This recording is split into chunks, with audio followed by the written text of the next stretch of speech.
وَلَلْآخِرَةُ خَيْرٌ لَكَ مِنَ الْأُولَى وَلَسَوْفَ يُعْطِيكَ رَبُّكَ فَتَرْضَى۔ آج ایک بہت خوبصورت پردے کی کہانی میں آپ سے شیئر کروں گی۔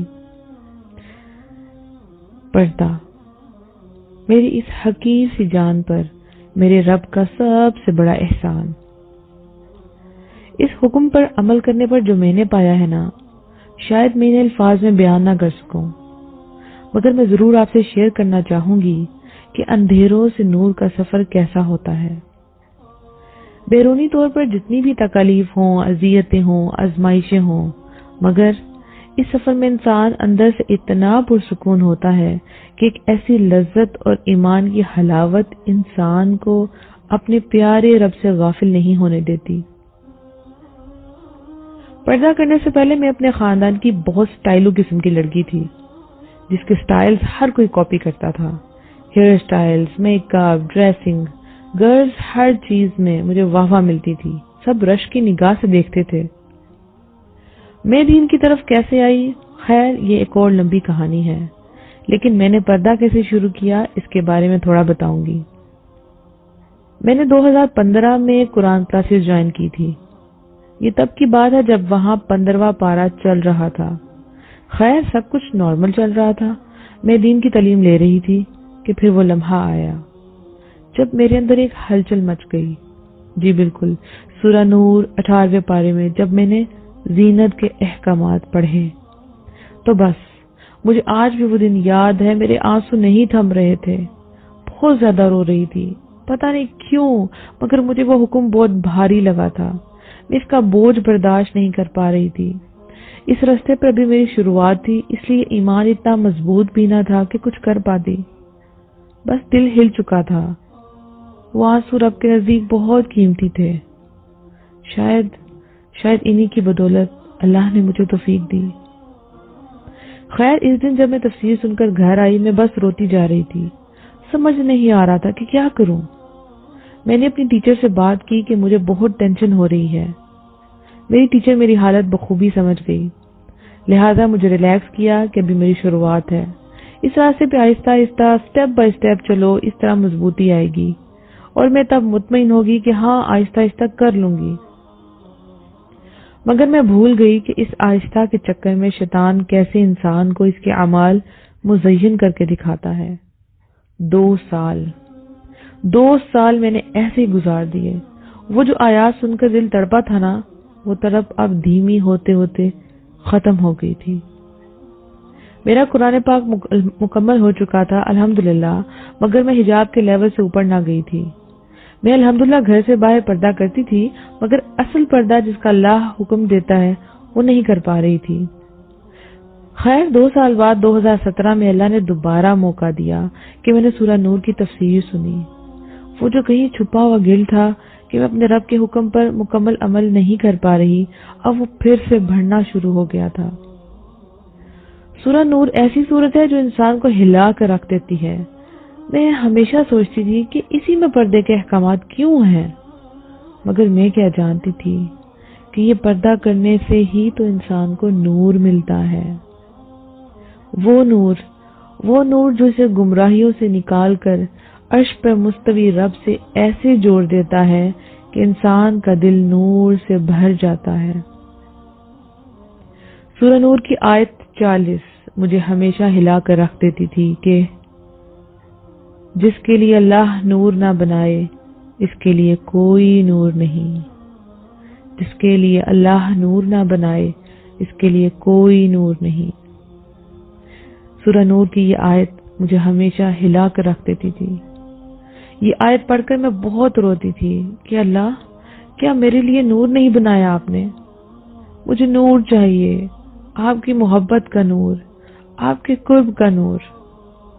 مگر ایک چیز جو میں بھلا دیتی تھی کہ اس رب نے تو نور کا دروازہ کھول رکھا ہے کہ جو لینا چاہتا ہے وہ اس پر نور صورت کے احکامات پر عمل کر لے۔ نور پانے کے لیے خود کو ایسا ثابت کرنا پڑتا ہے نا۔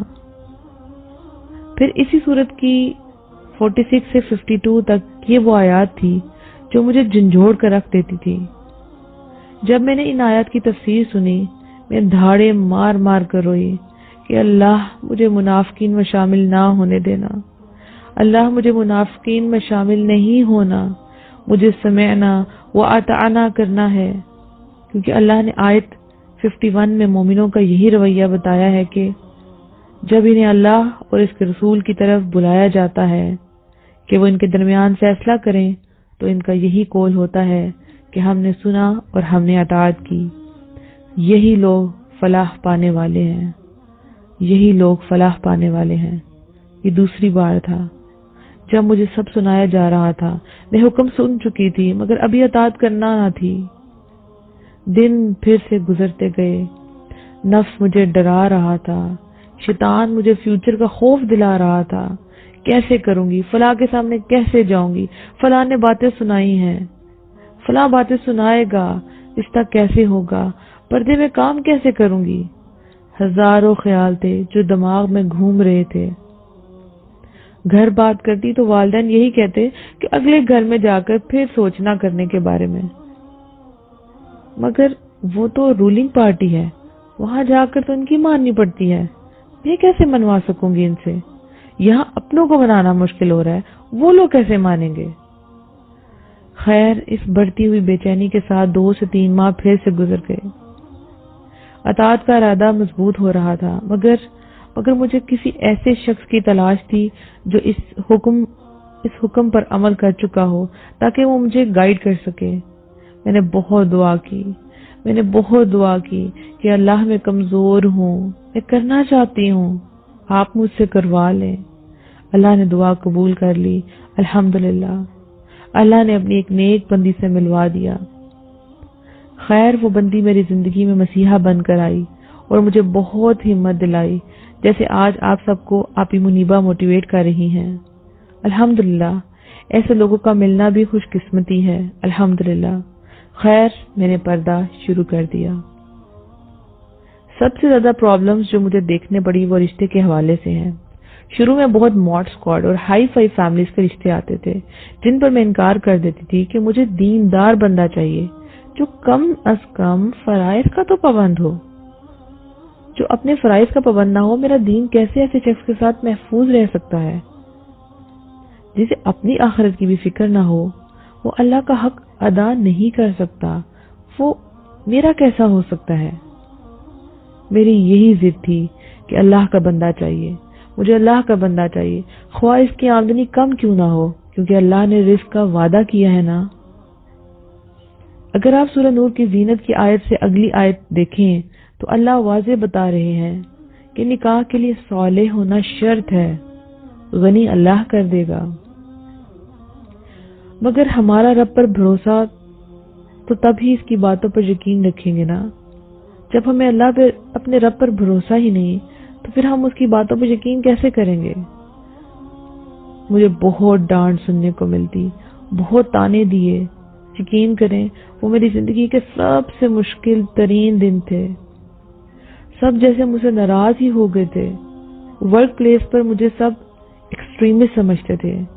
گھر میں رشتے کی وجہ سے باتیں سننی پڑتی تھی کہ دنیا کو بھی ساتھ لے کر چلنا پڑتا ہے۔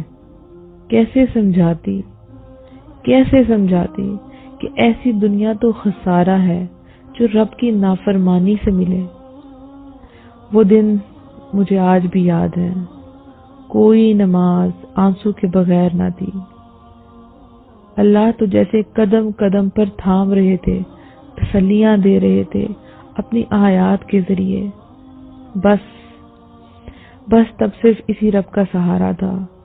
میں کہا کرتی تھی، اللہ، میں آپ کی خاطر اجنبی بن گئی ہوں، یہاں آپ مجھے محروم نہ کرنا، مجھے جنت سے محروم نہ کرنا یا رب العالمین، مجھے اپنی محبت سے محروم نہ کرنا۔ 2017 پورا سال میرا ایسے ہی گزرا، مگر وہ ہے نا کہ اللہ بہت قدردان ہے۔ فیملی کی طرف سے مخالفت تھی۔ جب ورک پلیس سے مخالفت ہو رہی تھی تب وہیں پر چند ایک ایسی بھی تھی جنہیں اللہ نے میرے ذریعے ہمت دی۔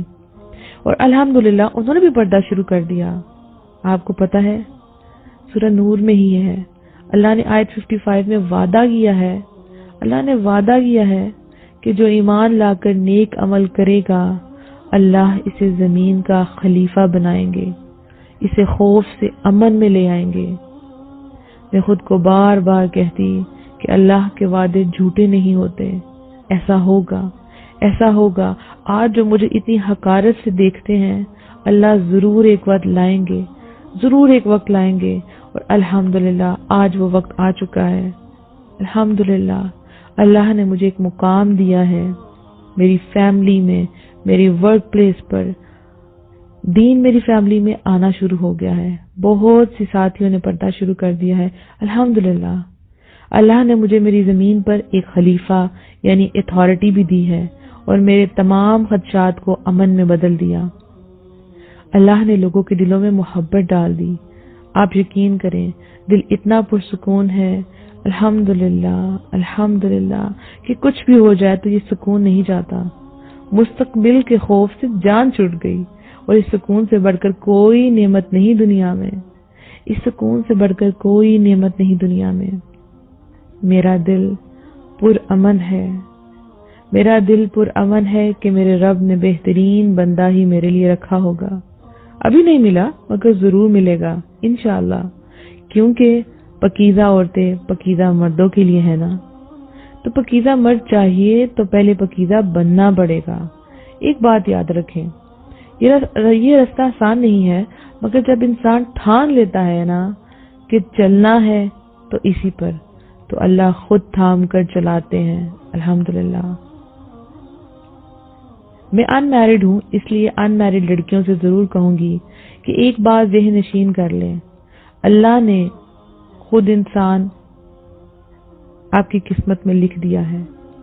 اللہ نے جو انسان آپ کی قسمت میں لکھ دیا ہے آپ کو مل کے رہے گا. نہ کہ آپ کے پردہ کرنے سے اللہ وہ لکھی ہوئی قسمت مٹا نہیں دے گا، اللہ دیں گے. ہاں البتہ ایسا ضرور ہو سکتا ہے کہ اللہ شاید آپ کی پکیزگی دیکھ کر اسے بھی پکیزہ کر کے آپ کے پاس لائیں، کیونکہ ان اللہ علی کل شیء قدیر. اس لیے اپنے دین پر کمپرومائز نہ کریں. مت سوچیں آگے زندگی میں کیا ہوگا، وہ اللہ لکھ چکے ہیں، وہ آپ کو مل کر رہے گا. یہ سوچیں آخرت میں کیا ہوگا، سوچیں آخرت میں کیا ہوگا جو ہم نے خود بنانی ہے. آخرت تو ہم نے خود بنانی ہے نا، تو فیصلہ آپ کو خود کرنا ہوگا. طوفان اٹھے گا شروع میں، مگر جب تھم جائے گا تو ہر طرف سکون ہوگا انشاءاللہ. اور دیکھیں ہمیں اتنی خوبصورت جنت کے لیے کچھ تو برداشت کرنا ہوگا نا، کہ ہم اللہ اپنے رب کی خاطر لوگوں کی باتیں اور تانے نہیں برداشت کر سکتے؟ کیا ہم اللہ کی خاطر، اپنے رب کی خاطر جو ہمیں 70 ماؤں سے زیادہ محبت کرتا ہے، جس کی ہم پر بے شمار نعمتیں ہیں، کیا ہم اس اللہ کی خاطر لوگوں کی باتیں اور تانے نہیں برداشت کر سکتے؟ صحابہ کرام کی طرح ہم پر ظلم تو نہیں ڈھائے جائیں گے، نہ بلال رضی اللہ عنہ کی طرح جسمانی اذیت ہمیں ملے گی، ایسا تو نہیں ہوگا نا ہمارے ساتھ. بس باتیں ہی تو ہے نا، تو کیا اپنے مالک کے لیے ہم غلام اتنا بھی نہیں کر سکتے؟ اور ہاں ایک بات اور، قدم قدم پر دعائیں اور اللہ سے شیئرنگ کرنا مت بھولیے. ان سے جواب مانگیے گا، وہ دیں گے آپ کو، آپ کا دل تھام لیں گے، وہ اللہ آپ کو جواب دے گا، آپ کو تھام لے گا. جس رب کے لیے یہ قدم اٹھانا ہے نا، اس رب سے تعلق مضبوط کیجیے گا. اللہ ہم سب کا حامی و ناصر ہو اور اپنے دین پر عمل کرنے کی توفیق دیں، اور ہمیں ایسی استقامت دیں کہ بالآخر ہم سب جنت پر جا پہنچیں. آمین یا رب العالمین.